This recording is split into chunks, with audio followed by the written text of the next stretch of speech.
Finalement, après avoir marché en long et en large dans la vaste pièce, Pilate va directement en face de Jésus, le regarde et demande aux deux centurions: Celui-ci? Celui-ci. Que viennent ces accusateurs? Et il va s'asseoir sur un siège placé sur une estrade. Sur sa tête, les insignes de Rome s'entrecroisent avec leurs aigles dorés et leurs sigles puissants. Ils ne peuvent pas venir, ils se contaminent. Euh, Cela vaut mieux. Nous épargnerons des fleuves d'essence pour enlever l'odeur de bouc à l'endroit. Faites-les approcher au moins, ici, dessous, et faites attention qu'ils n'entrent pas, puisqu'ils ne veulent pas le faire. Cet homme peut être un prétexte pour une sédition. Un soldat s'en va porter l'ordre du procurateur romain. Les autres s'alignent sur le devant de l'atrium à des distances régulières, beaux comme 9 statues de héros. S'avancent les princes des prêtres, les scribes et les anciens, et ils saluent avec des courbettes serviles, et ils s'arrêtent sur la petite place qui est devant le prétoire, au-delà des 3 gradins du vestibule. Parlez, et soyez brefs. Déjà, vous êtes en faute pour avoir troublé la nuit et obtenu par la force l'ouverture des portes. Mais je contrôlerai. Et mandants et mandataires répondront de la désobéissance au décret. Pilate est allé vers eux, tout en restant dans le vestibule. Nous venons soumettre à Rome, dont tu représentes le divin empereur, notre jugement sur celui-ci. Quelle accusation portez-vous contre lui? Il me semble inoffensif. Si ce n'était pas un malfaiteur, nous ne te l'aurions pas amené. Et dans leur désir violent d'accuser, ils s'avancent. Repoussez cette plèbe, 6 pas au-delà des gradins de la place. Les deux centuries aux armes. Les soldats obéissent rapidement en s'alignant 100 sur le gradin extérieur le plus haut, avec le dos tourné au vestibule, et 100 sur la petite place sur laquelle s'ouvre le portail d'entrée à la demeure de Pilate. J'ai dit portail d'entrée. Je devrais dire andron ou arc de triomphe, parce que c'est une très vaste ouverture bornée par une grille, maintenant grande ouverte, qui permet d'entrer dans l'atrium grâce au long couloir du vestibule large au moins de 6 mètres, de sorte que l'on voit bien ce qui arrive dans l'atrium surélevé.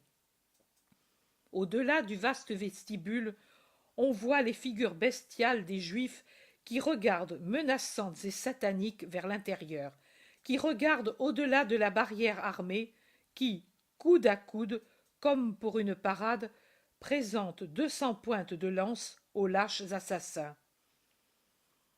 Quelle accusation portez-vous contre lui? Je le répète.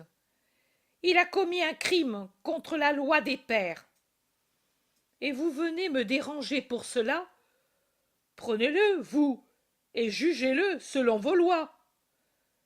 Nous ne pouvons pas mettre quelqu'un à mort. Nous ne sommes pas savants. Le droit hébraïque n'est qu'un enfant déficient devant le droit parfait de Rome. Comme ignorants et comme sujets de Rome, notre maîtresse, nous avons besoin. Depuis quand êtes-vous miel et beurre? Mais vous avez dit une vérité, ô maître du mensonge. Vous avez besoin de Rome. Oui, pour vous débarrasser de lui qui vous gêne. J'ai compris. Et Pilate rit en regardant le ciel serein qui s'encadre comme un ruban rectangulaire de turquoise foncé entre les blancs murs de marbre de l'atrium. Dites, en quoi a-t-il commis un crime contre vos lois? Nous avons trouvé qu'il mettait le désordre dans notre nation et qu'il empêchait de payer le tribut à César en se disant le Christ, roi des Juifs. Pilate retourne près de Jésus qui est au milieu de l'atrium, laissé là par les soldats, lié mais sans escorte, tant apparaît nettement sa douceur.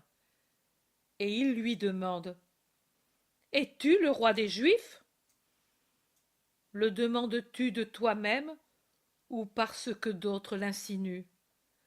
Et que veux-tu que m'importe ton royaume? Suis-je juif, par hasard?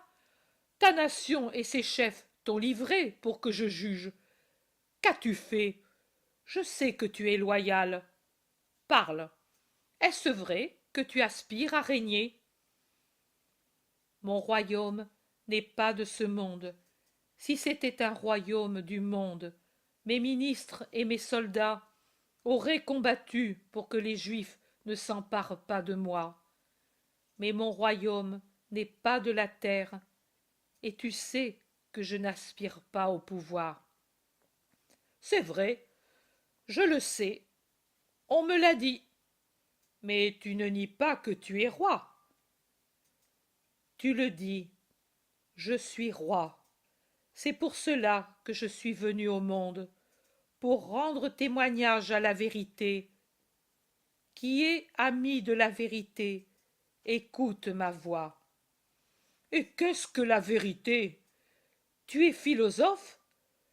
Cela ne sert pas devant la mort. Socrate est mort quand même. Mais cela lui a servi devant la vie, à bien vivre et aussi à bien mourir, et à entrer dans la seconde vie sans avoir trahi les vertus civiques. Par Jupiter! Pilate le regarde un moment avec admiration, puis il reprend son sarcasme sceptique. Il fait un geste d'ennui, lui tourne le dos et revient vers les Juifs. Je ne trouve en lui aucune faute. La foule se déchaîne, prise par la panique de perdre sa proie et le spectacle du supplice. Elle crie: c'est un rebelle, un blasphémateur. Il encourage le libertinage. Il pousse à la rébellion. Il refuse le respect à César. Il veut se faire passer pour prophète. Il fait de la magie. C'est un Satan. Il soulève le peuple avec ses doctrines en les enseignant dans toute la Judée à laquelle il est venu de la Galilée en enseignant. À mort! À mort! Il est galiléen? Tu es galiléen? Pilate revient vers Jésus. Tu les entends, comme ils t'accusent? Disculpe-toi. Mais Jésus se tait. Pilate réfléchit. Et il décide. Une centurie, et qu'on le conduise à Hérode. Qu'il le juge, c'est son sujet. Je reconnais le droit du tétrarque, et je souscris à l'avance à son verdict. Qu'on le lui dise. Allez. Jésus, encadré comme un gredin par 100 soldats, traverse de nouveau la ville et rencontre de nouveau Judas Iscariote, qu'il avait déjà rencontré une fois près d'un marché. J'avais oublié auparavant de le dire. Écœuré par la bagarre de la populace, même regard de pitié sur le traître. Maintenant, il est plus difficile de lui donner des coups de pied et de bâton, mais les pierres et les immondices ne manquent pas, et si les pierres font seulement du bruit sur les casques et les cuirasses des Romains, elles laissent des marques quand elles atteignent Jésus, qui s'avance avec son seul vêtement, ayant laissé son manteau au Gethsémani. En entrant dans le fastueux palais d'Hérode, il voit Chouza, qui ne peut le regarder et qui fuit pour ne pas le voir dans cet état, en se couvrant la tête de son manteau. Le voilà dans la salle, devant Hérode, et derrière lui, voilà les scribes et les pharisiens, qui ici se sentent à leur aise, qui entrent en qualité de faux accusateurs. Seul le centurion, avec 4 soldats, l'escorte devant le tétrarque. Celui-ci descend de son siège et tourne autour de Jésus en écoutant les accusations de ses ennemis. Il sourit et raille, puis il feint une pitié et un respect qui ne troublent pas le martyr, comme ne l'ont pas troublé les railleries.